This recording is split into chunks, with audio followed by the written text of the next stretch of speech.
Y el día de hoy el título al sermón que tienen en sus bosquejos le hemos puesto la identidad cristiana. Porque ¿qué es lo que puede distinguir a alguien como creyente? No es el venir a la iglesia, tampoco es el bautizarse, ni siquiera es decir soy miembro de la iglesia. Lo que hace a un cristiano como cristiano es que Cristo viva en él. Lo que hace a alguien cristiano es que Cristo esté unido o ese hombre esté unido a Cristo. Esa es una característica ineludible. Cualquiera puede decir soy cristiano, pero muchos dicen soy cristiano y no conocen a Cristo. El que dice ser cristiano es alguien que está unido al Señor Jesucristo. Y esa unión tiene una característica esencial que es lo que vamos a ver el día de hoy. Esa unión hace que sea una persona distinguida por el amor que tiene o que expresa ese creyente. Y esa en sí es realmente la identidad cristiana. La identidad del cristiano es el amor. Y leemos lo que dice la Escritura en Mateo capítulo 5, del versículo 43 al 48. Habéis oído que se dijo, amarás a tu prójimo y odiarás a tu enemigo. Pero yo os digo, amad a vuestros enemigos y orad por los que os persiguen, para que seáis hijos de vuestro Padre que está en los cielos, porque Él hace salir su sol sobre malos y buenos, y llover sobre justos e injustos. Porque si amáis a los que os aman, ¿qué recompensa tenéis? ¿No hacen también lo mismo los recaudadores de impuestos? Y si saludáis solamente a vuestros hermanos, ¿qué hacéis más que otros? ¿No hacen también lo mismo los gentiles? Por tanto, sed vosotros perfectos como vuestro Padre Celestial es perfecto.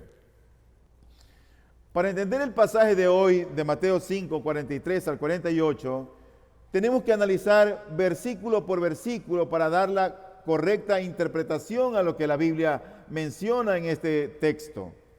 Y por supuesto, vamos a empezar con el versículo número 43, que dice, habéis oído que se dijo, amarás a tu prójimo y odiarás a tu enemigo. Mi primer punto es amar y odiar, porque dice por un lado, ama a tu prójimo, y por otro lado dice, odia a tu enemigo. Ahora, el mismo Dios quien manda a amar al prójimo, sería capaz de mandar a odiar al enemigo, a nuestros enemigos. ¿Dónde estaba escrito eso? ¿Quién dijo eso? ¿Por qué los fariseos tenían eso como de moda en aquel tiempo de Cristo? Bueno, no, Señor, no lo veo, no está en la Biblia, no lo dice por ningún lado. Lo más cercano que encontramos es lo que la ley decía acerca del prójimo. Y la ley decía en Levítico 19, 18, no te vengarás ni guardarás rencor a los hijos de tu pueblo, sino que amarás a tu prójimo como a ti mismo. Yo soy el Señor. Ahora, para estos eruditos, para los rabinos, los hijos de tu pueblo, ellos lo asumían como los judíos. Entonces el texto nos dice, no te vengarás ni guardarás rencor a los hijos de tu pueblo. Y luego dice, sino que amarás a tu prójimo como a ti mismo.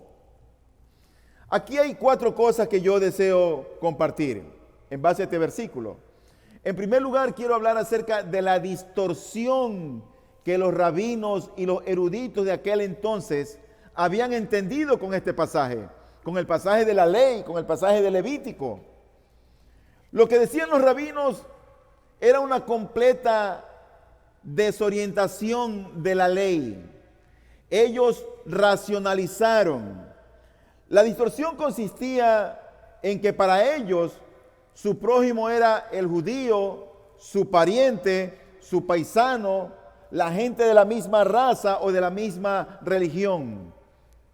Entonces ellos llegaron a la conclusión de que los extranjeros y los paganos, que no eran judíos por supuesto, estaban entonces excluidos y decían ellos, y no merecen ser amados. Decían ellos, si la ley nos enseña a amar a nuestros hermanos dentro de la comunidad judía, ¿qué debemos hacer con los gentiles? ¿Qué debemos hacer con los extranjeros? Y ellos mismos decían, tenemos que odiarlos. Ellos son nuestros enemigos. Ellos no son parte del pueblo de Dios. Tenemos que odiarlos. Ellos, ¿acaso no son idólatras? ¿No son desobedientes a la ley de Dios? Esa era la distorsión que ellos tenían de este pasaje de la ley en el libro de Levítico 19:18. Entonces los judíos llegaban a una conclusión. Ellos decían, los gentiles y los extranjeros deben ser considerados como enemigos. Pero la ley no decía eso.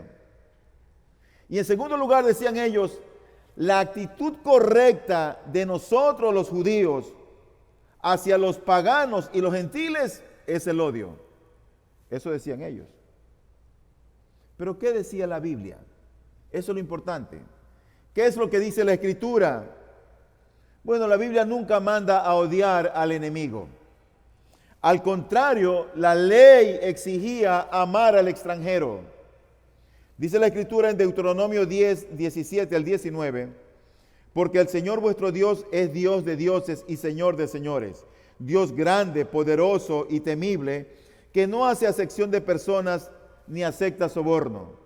Él hace justicia al huérfano y a la viuda y muestra su amor al extranjero, dándole pan y vestido.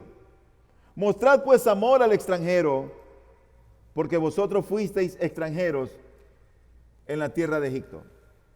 Parece ser que los judíos se habían olvidado que ellos habían sido extranjeros en tierra de Egipto. Y ahora ellos están determinados a odiar al extranjero. Estos hombres que tenían los oráculos de Dios, donde es la cuna de los profetas, donde estaba Abraham, Isaac, Jacob, donde tenían el testimonio de Moisés, de Josué. Estos hombres eran realmente un pueblo especial, escogido por Dios. Y ellos determinan, vamos a odiar a los extranjeros. Ellos se habían olvidado del mandamiento de Dios con respecto al prójimo. La Biblia dice en Éxodo 12:49, la misma ley se aplicará tanto al nativo como al extranjero que habite entre vosotros. No había diferencia. La ley era la ley y la ley iba a juzgar la conducta externa. Y esa ley era igual, por un lado, para el judío, así como para el extranjero. Pero Levítico 19:34 dice, el extranjero que resida con vosotros os será como uno nacido entre vosotros. Y dice ahí, y lo amarás como a ti mismo, porque extranjeros fuisteis vosotros en la tierra de Egipto. Así que la pregunta esencial que debían responder los judíos era, ¿quién es mi prójimo? Esa es la pregunta que tenían que responder ellos. ¿Es solo aquel hombre que es de mi raza, de mi nación, de mi religión? ¿Es mi familiar? ¿Ese es mi prójimo? ¿O puede ser también mi prójimo aquel que me hizo daño, aquel que me humilló, aquel que está necesitado de Dios? ¿Ese también es mi prójimo? Y yo creo que sí. Ese es nuestro prójimo. Aún nuestro enemigo es nuestro prójimo. Y Dios nos manda a amar a nuestro prójimo, aun cuando sea nuestro enemigo. ¿O no fue eso lo que Cristo enseñó en la parábola del buen samaritano? Fue un buen samaritano que ayudó a su prójimo. Una palabra de aplicación en este punto número 1. ¿Cuál es entonces nuestro deber para nuestro prójimo? ¿Se trate de un amigo o de un enemigo? Nuestro único deber como creyentes es amarlos. Hay gente que te ha hecho daño. Hay gente que te ha humillado. Hay gente que te afectó la vida. No te vengues. No tomes la justicia en tus propias manos. Porque ahora no es tiempo de justicia ni de venganza. Ahora estamos en el tiempo de la gracia y la gente tiene que oír el Evangelio. Cuando Cristo venga por segunda vez, Él va a juzgar a los vivos y a los muertos. Así que desecha la venganza, como vimos el domingo pasado. Ahora es el tiempo de esparcir el Evangelio. La gente necesita esparcir el Evangelio, porque tú no sabes, querido hermano, tú no sabes si aquel que es ahora tu enemigo, Dios le concede gracia y lo salva, y mañana viene a ser tu hermano y mi hermano. Tú no sabes eso. Así que, habiendo entendido la distorsión que tenían los rabinos en los tiempos de Cristo, de este tema de odiar al enemigo, miren lo que ahora dice nuestro Señor Jesucristo. Él dice, pero yo os digo, oísteis que fue dicho, amarás a tu prójimo y odiarás a tu enemigo. Entonces dice el Señor, pero yo os digo, la secta antítesis. ¿Y qué fue lo que dijo Jesús? Amen a sus enemigos. Ahora, ¿por qué dijo esto Jesús? En primer lugar, porque la ley no mandaba odiar a nadie. Y en segundo lugar, porque los judíos habían tergiversado de tal manera el mandamiento y el amar lo habían limitado ellos a un círculo reducido, haciendo así discriminación. Y el Señor les dice a todo ser humano que es vuestro prójimo, aunque nos haya ofendido. Pero yo creo que, hermanos, para nosotros tener una claridad en la vida, tener una claridad como cristianos, si tú eres un abogado, tienes que tener una claridad y un entendimiento claro de lo que dice la ley y los artículos. Si tú eres un arquitecto o un ingeniero, tienes que conocer con claridad los conceptos para que estemos bien enfocados en las cosas que nosotros queremos aplicar, que queremos enseñar. Pero así también es en el Evangelio. Y nosotros tenemos que tener claro el concepto de lo que es amar. Y a veces es una frase que sale solamente, te amo, ay, te amo, te amo, te amo, te amo. Y es solamente una frase. Pero ¿qué realmente es amar? Amar es abrigar deseos benignos y compasivos para el bien de los demás. Eso es amar. Tú abrigas y deseas, tienes sentimientos, tú deseas algo benigno, bueno, pero al mismo tiempo compasivo para el bien de los demás. Éxodo 23, 4 y 5 dice, si encuentras extraviado el buey de tu enemigo o su asno, ciertamente se lo devolverás. Si ves caído debajo de su carga el asno de uno que te aborrece, no se lo dejarás a él solo, ciertamente lo ayudarás a levantarlo. ¿Cómo? Ayudar a mi enemigo. Mire, Señor, aquí está su asno que se le perdió. ¿Sí? Eso mismo. ¿Tú ves la intención, el deseo benigno y compasivo de hacer el bien a los demás? Proverbio 25, 21 dice, si tu enemigo tiene hambre, dale de comer pan, y si tiene sed, dale de beber agua. Déjame traer una aplicación. Voy a traer las aplicaciones conforme vayamos examinando las Escrituras, para no hacer una aplicación al final. Cada vez que sintamos una reacción hacia otro ser humano, hacia otra persona, reacciones como por ejemplo, antipatía, molestia, rivalidad, envidia, amargura u odio,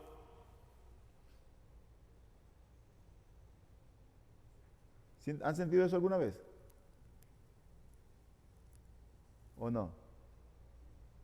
Yo sí.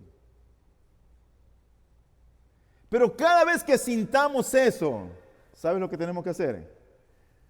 Examinar nuestros corazones, mordernos la lengua, para no calumniar, para no murmurar. ¿Tú sabes por qué? Porque cuando esos sentimientos hay en nuestros corazones, eso no es muestra de amor en nosotros. A mí me ha tocado confrontarme con esta palabra antes de yo decírsela a ustedes. Porque en la iglesia han entrado lobos rapaces. Y he tenido que decir, Señor, perdóname por mi mal sentimiento que ha habido en mi corazón.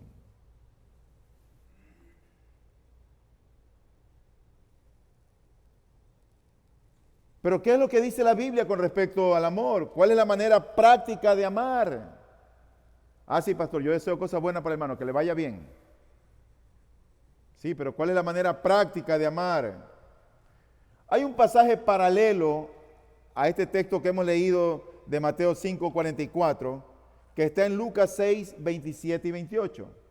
Y dice este texto, pero a vosotros los que oís os digo, amad a vuestros enemigos. Eso es como decir el título, amen a vuestros enemigos. ¿Y cómo los amamos? Ahí hay tres cosas.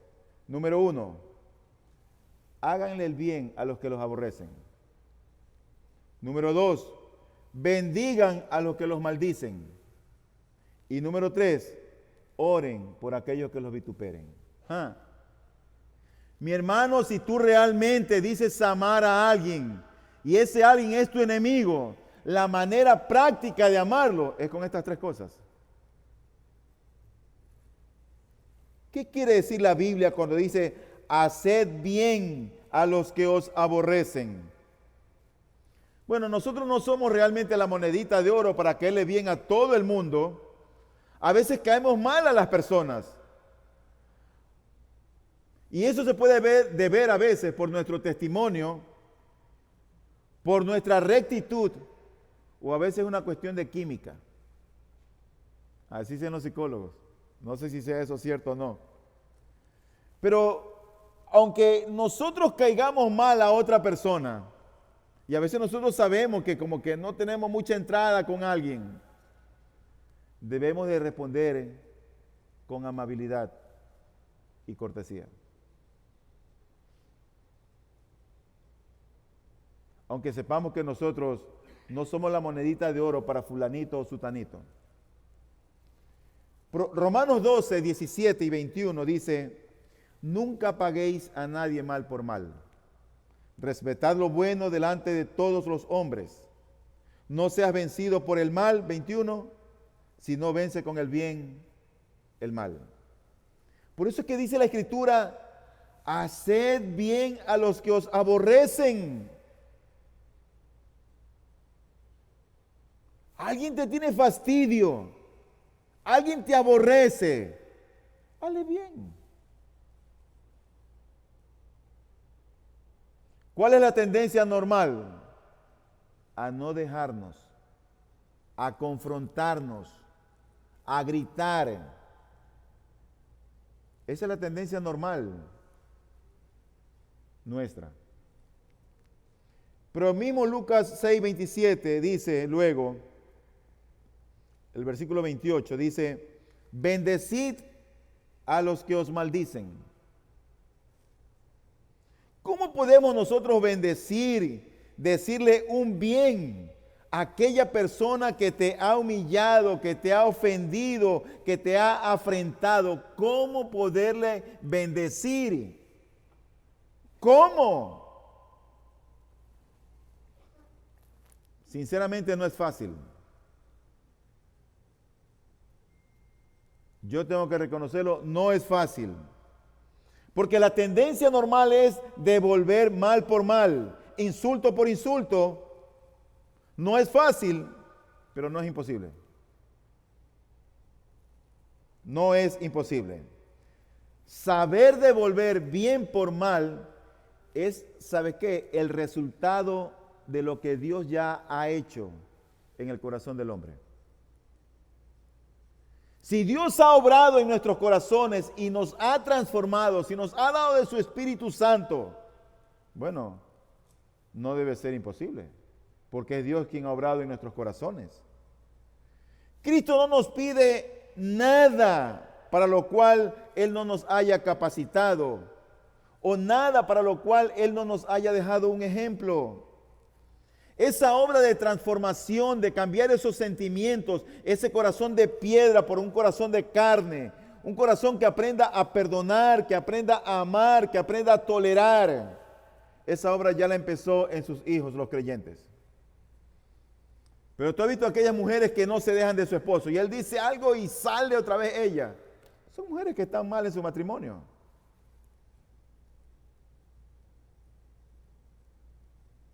¿Tú sabes por qué? Porque no han aprendido a bendecir a los que lo maldicen. Dice la Escritura en 1 de Pedro 2, 21 al 23, porque para este propósito habéis sido llamados, pues también Cristo sufrió por vosotros, dejándoos ejemplo para que sigáis sus pisadas, el cual no cometió pecado, ni engaño alguno se halló en su boca, y quien cuando le ultrajaban, no respondía ultrajando. Cuando padecía, no amenazaba, sino que se encomendaba a aquel que juzga con justicia. ¿Cuánta maldición tras maldición, humillación tras humillación recibió el Dios hecho hombre? Y él guardó silencio. ¿No nos dice eso algo a nosotros? Porque si somos sus hijos, debemos aprender a ser como Cristo. No como el pastor, como Cristo. Romanos 12, 14 nos dice, bendecid a los que os persiguen, bendecid y no maldigáis. Así que si hay una manera práctica de poder amar, eso es haciendo bien a los que nos aborrecen, número 1.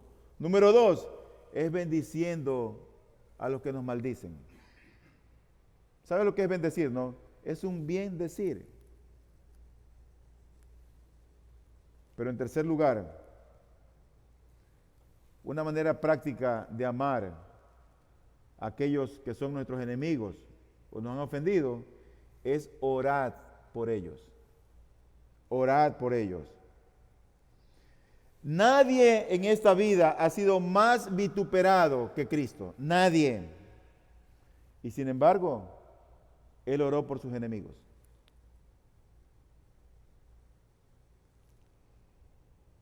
En Lucas 23, 34, ahí se nos presenta el momento en cuando Cristo estaba en la cruz. Y la forma en que está el verbo es una forma en la que nos deja ver un presente continuo, progresivo, es que Él estaba haciendo oración por ellos y diciendo, Padre, perdónalos porque no saben lo que hacen. Padre, perdónalos porque no saben lo que hacen. A sus enemigos, a aquellos que se estaban burlando y lo estaban crucificando. Tal vez nosotros no podamos al momento de la ofensa, de la humillación o de la persecución o del ultraje expresar amor a nuestros enemigos en palabras o acciones. Tal vez no podamos hacer eso, pero siempre debemos ser capaces de orar por ellos. Siempre debemos ser capaces de orar por ellos.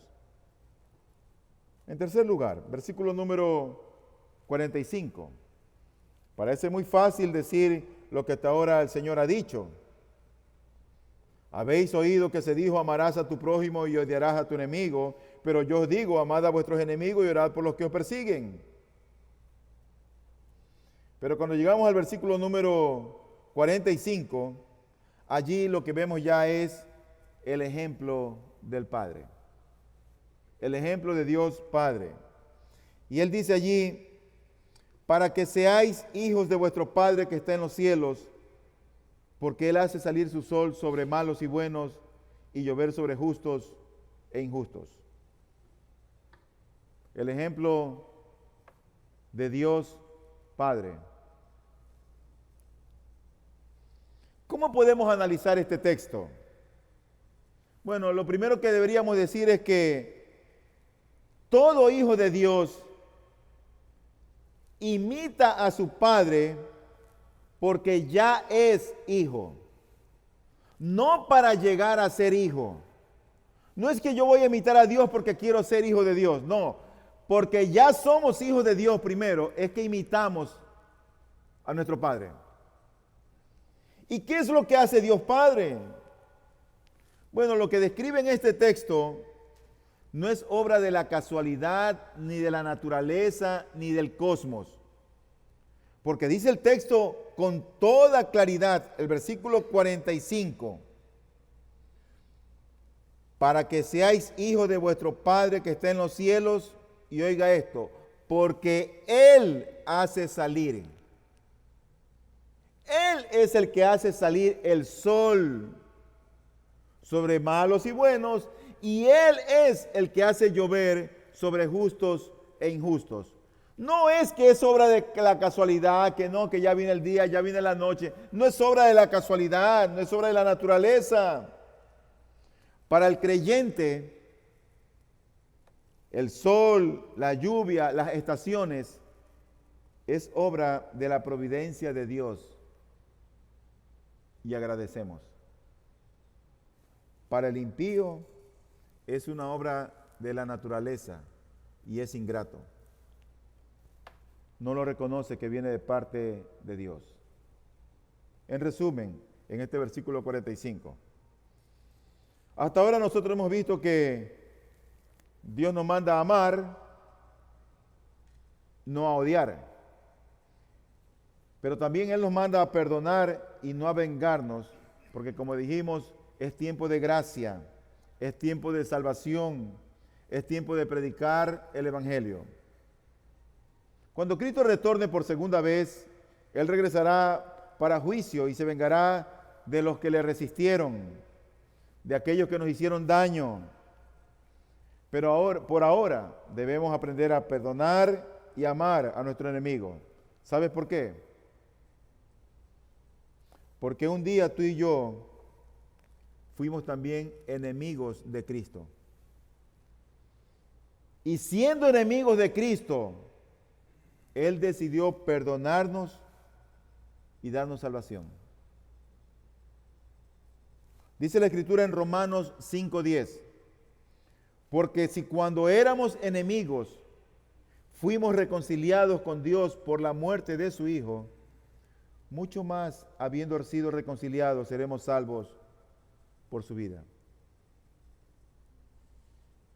Qué increíble que siendo nosotros enemigos de Dios, enemigos de Cristo, Él decidió un día perdonarnos y ponernos en amistad con Dios el Padre. Si Dios te perdonó siendo su enemigo, ¿cómo tú no puedes perdonar a tus enemigos? ¿O piensas que aquella persona que te hizo daño y te ofendió más de lo que tú has ofendido a Cristo toda tu vida?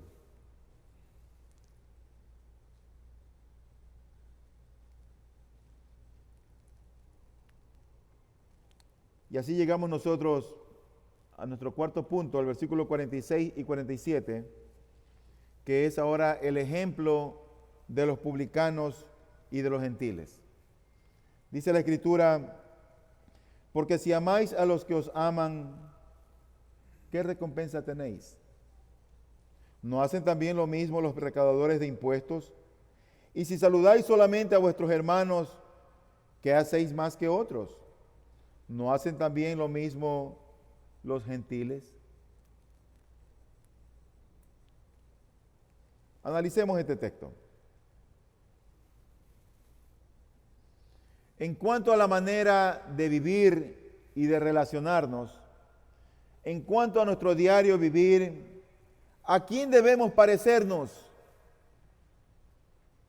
¿A Madonna?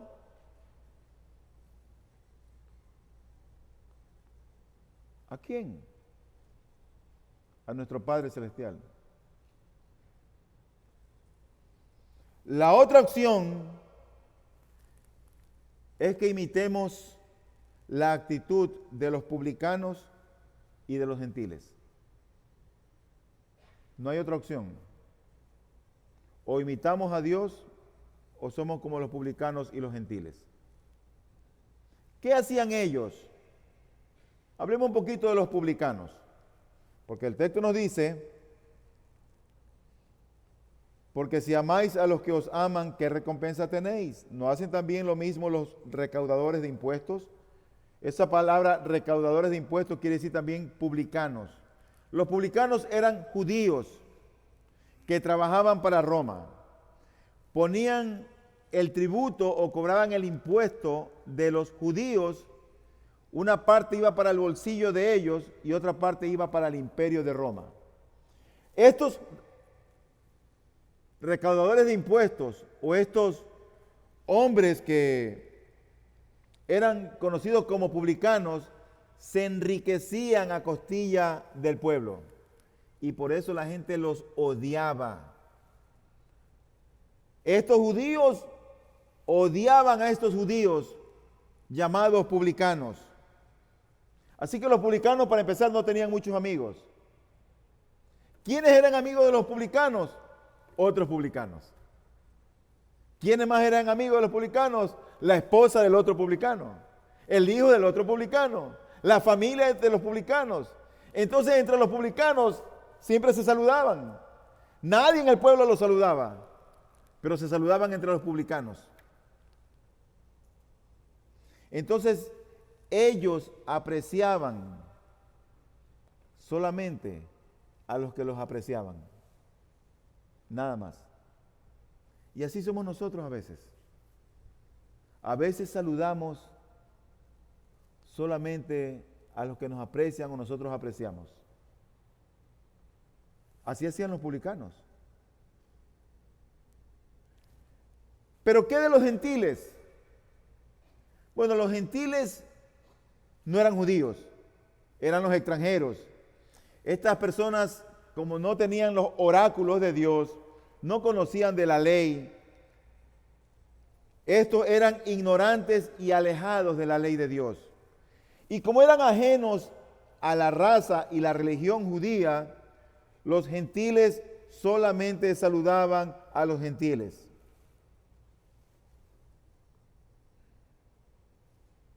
Recuerda que el imperio era Roma.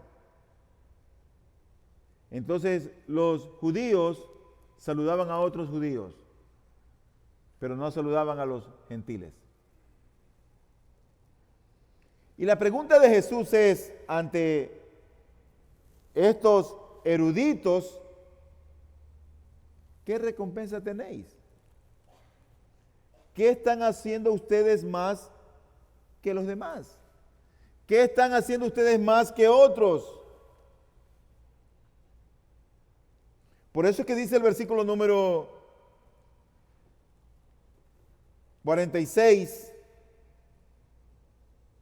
47, la última parte. Y si saludáis solamente a vuestros hermanos, ¿qué hacéis más que otros?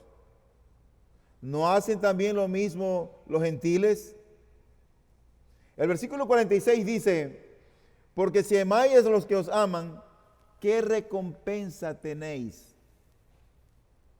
Y esa es la palabra clave, ¿qué recompensa tenéis? ¿Qué recompensa tienes si tú estás solamente favoreciendo a los que te favorecen?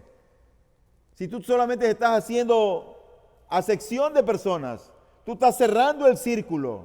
No, es que él es mi familia, él es mi primo, él es mi prima, él es mi hijo.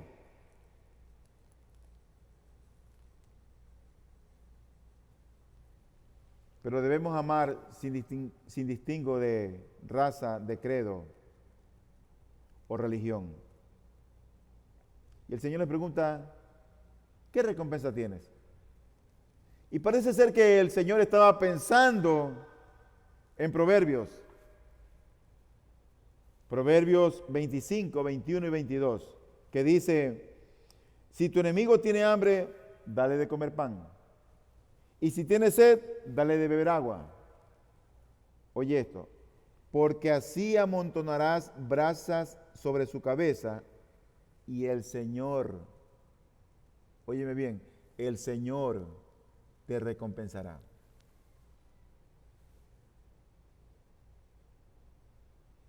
Es Él el que te va a recompensar. Y este es el texto que más explícitamente habla o exige de amar a los enemigos y al mismo tiempo habla de la recompensa divina. Como tienes ahí en tu escrito para que completes, es el Señor quien recompensa.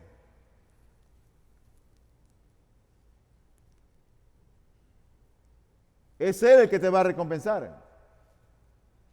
Y es como si dijera Jesús, ¿vosotros creen que Dios, al verlos amar a vuestros hermanos, se va a complacer hasta el punto de darles una recompensa? Pero piensen que la enseñanza explícita de las Escrituras es que la recompensa será para aquel que muestra amor no a su hermano, sino a su enemigo. ¿Tú te das cuenta?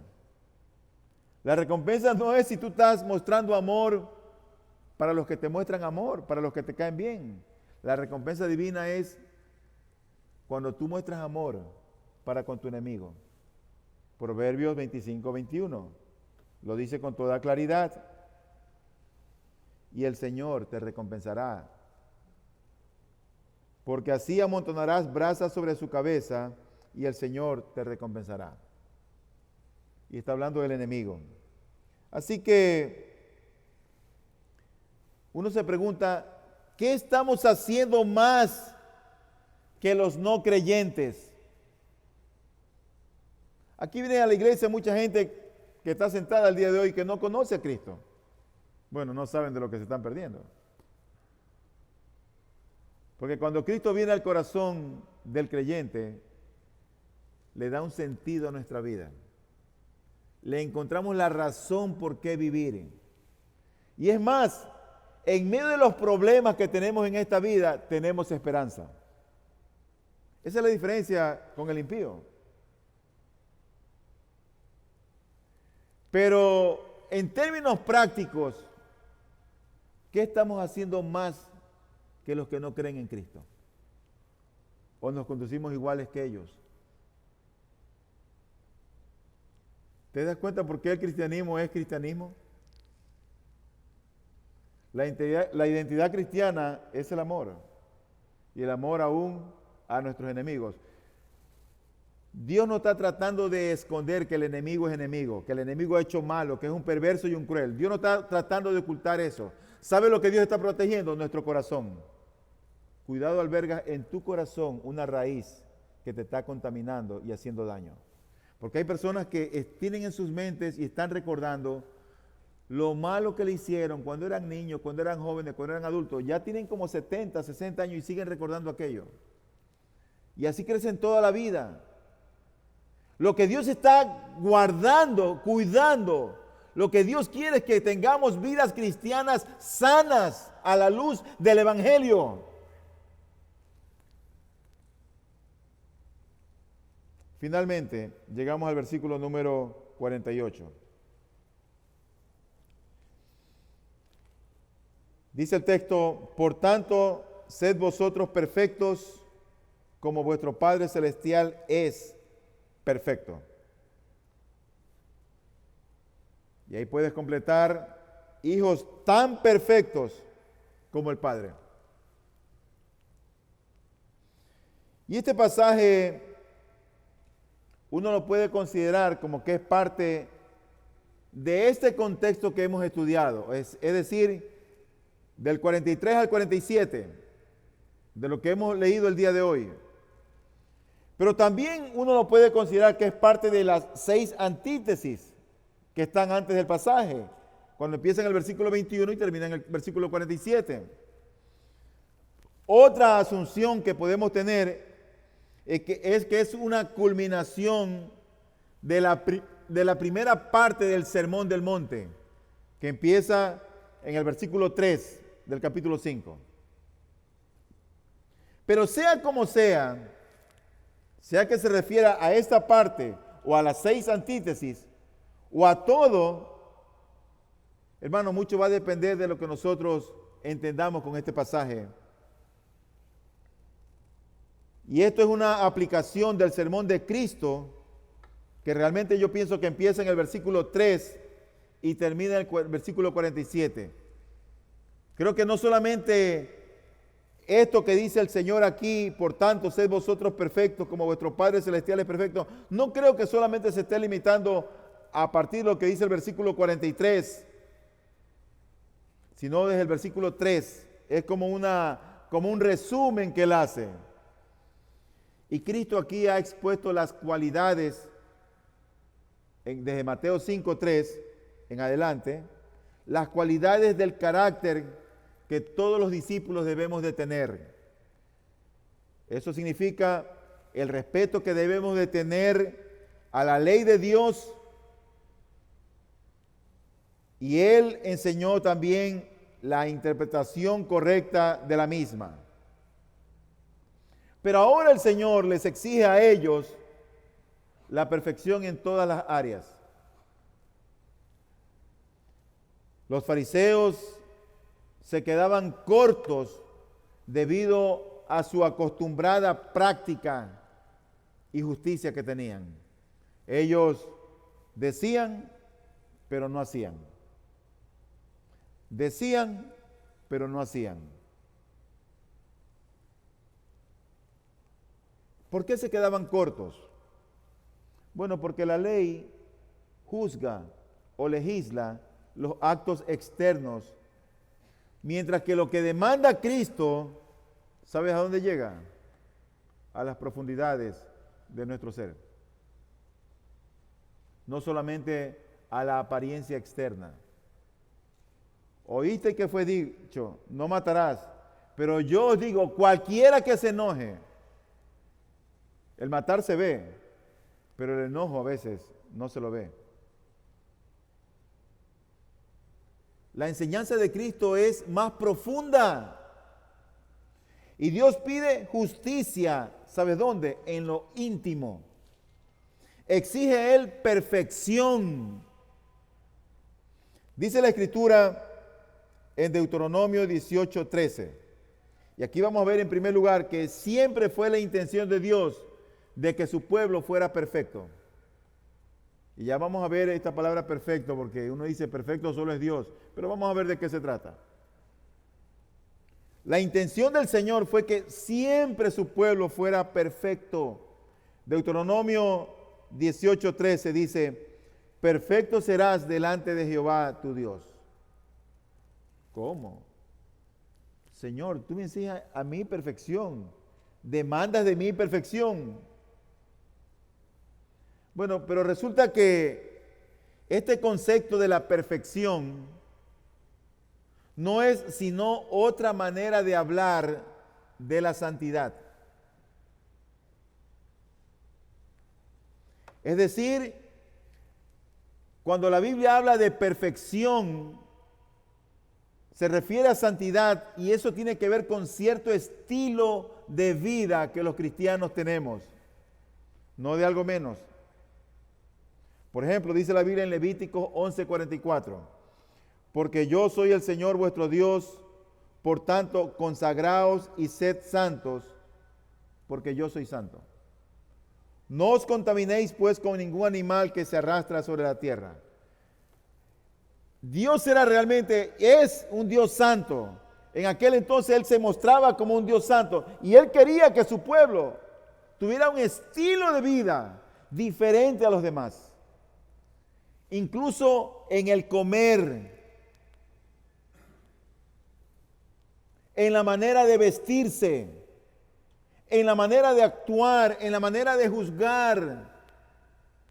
La perfección implicaba santidad, que era un estilo de vida de parte de Dios que demandaba para su pueblo.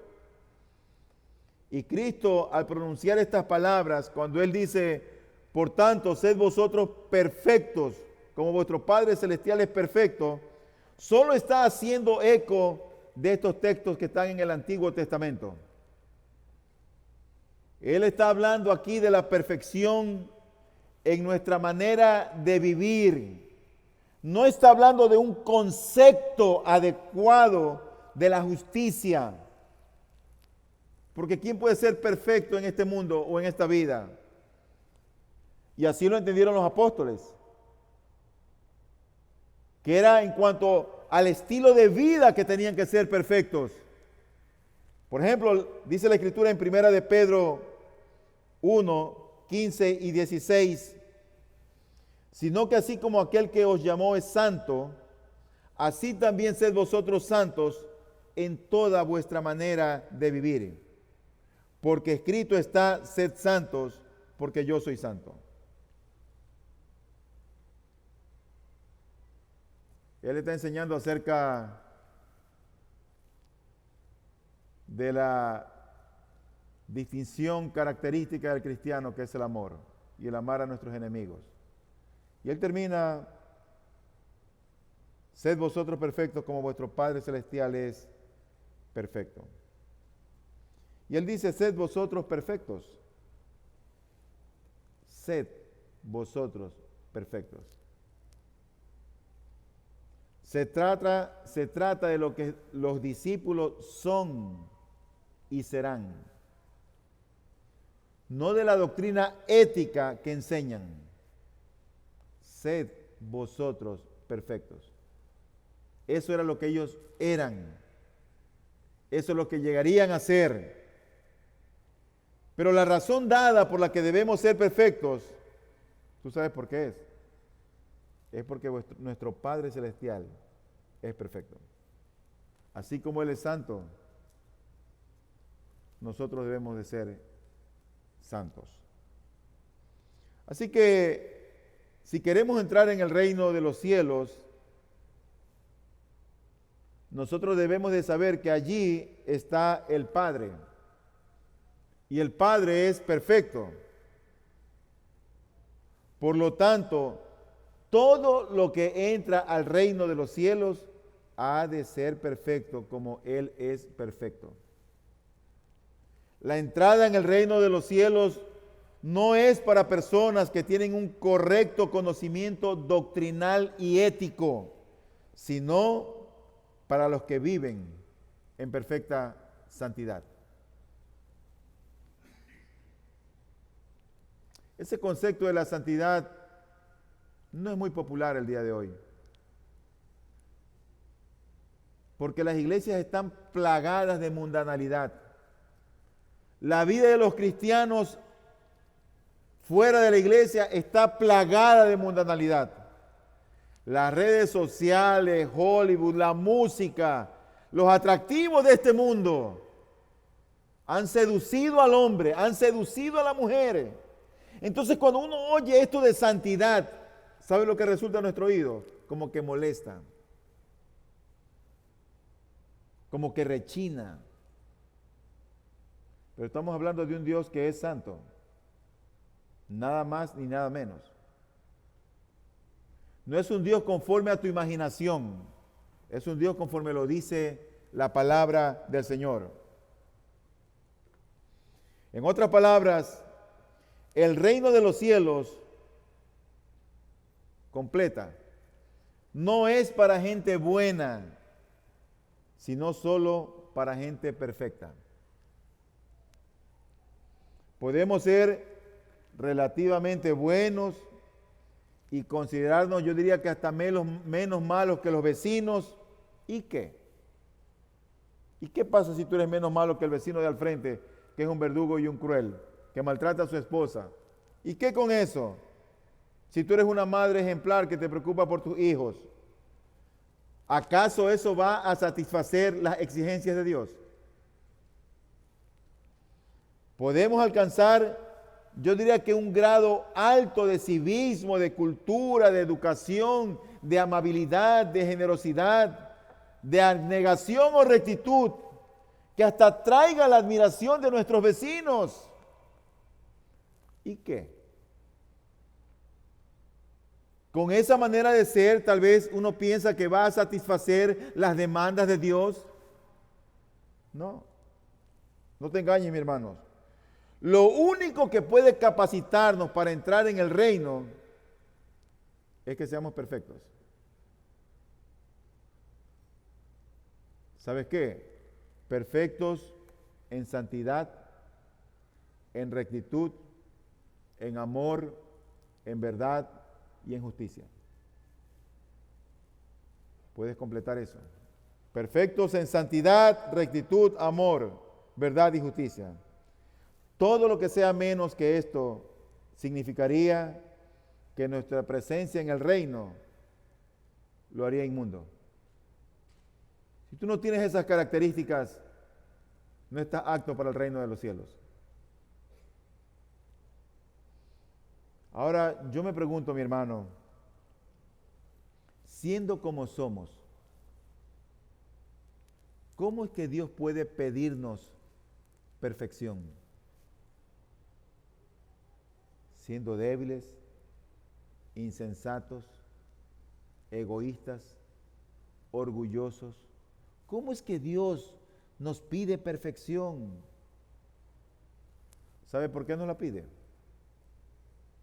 Porque hemos sido transformados ya adentro y tenemos una nueva vida caracterizada por nuevas motivaciones y nuevos deseos. Por eso que esto es solo para aquellos que han sido regenerados y transformados por el poder del Espíritu Santo. Esto no es para el impío. Esto no es para aquel que no es creyente. Esto es solamente para aquel que ha sido transformado por el poder de Dios en su hombre interior. Y recuerda que la santidad es algo progresivo. No es que de la noche a la mañana tú te conviertes en alguien que toda tu vida agrada a Dios. La santidad es progresiva y mientras estemos en esta vida, nunca alcanzaremos la santidad en su máximo esplendor, sino cuando estemos en gloria. Esa perfección a la que quisiéramos llegar mientras estemos en este mundo y mientras estemos en esta carne, va a ser imposible. Y aunque el reino de los cielos solo es para los perfectos, los discípulos mientras ellos estaban viviendo, ellos tenían que decirle, igual nosotros tenemos que decirle a Dios, como dice Mateo 6:12, perdónanos nuestras deudas, como también nosotros hemos perdonado a nuestros deudores. Porque no hay un día que pase en que no ofendamos a Dios. Y a pesar de ser perfectos, a pesar de Dios exigirnos perfección, esa oración es vigente para nosotros cada día. Señor, perdónanos. Perdónanos. Pero Él dice, sed perfectos, pero ocurre que no lo somos. Y si dependiera de nosotros, nunca lo seríamos. Pero la realidad es que ese texto, esa frase que dice ahí, sed perfectos, la mayoría de las versiones en la Escritura no tiene una buena traducción. Porque esa palabra sed está en un futuro. Es decir, que lo que debería decir es, vosotros seréis perfectos. o vosotros habréis de ser perfectos. Porque esa palabra en griego es un futuro, no es un presente, está en futuro. En otras palabras, es un mandamiento y a la vez es una promesa. Termino con este texto. Primera de Juan 3:2 dice: amados, ahora, tiempo presente, somos hijos de Dios y aún no se ha manifestado lo que habremos de ser, tiempo futuro. Ahora somos hijos de Dios, pero lo que tenemos que llegar a ser, todavía no lo somos. Pero sabemos que cuando Él se manifieste, seremos semejantes a Él, porque le veremos como Él es. ¿Tú te das cuenta? Dios nos exige perfección ahora, pero seremos perfectos en Él en un momento determinado.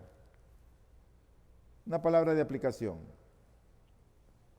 Este versículo 48 que hemos leído, yo pienso sin lugar a dudas, mi hermano, que es un reto para el tiempo presente, pero al mismo tiempo es una promesa o una esperanza gloriosa para el futuro. Hoy el mandamiento del Señor es: sed perfectos. Hoy. Para el día de mañana, su promesa es: seréis perfectos. Que Dios nos ayude en verdad, hermanos, a tener vidas consagradas al Señor. Que tengamos vidas que podamos testificar de la gracia de Dios. Y que podamos ser santos como Él es santo. Y que podamos ser perfectos como Él es perfecto. Porque nada menos de eso acepta el Señor.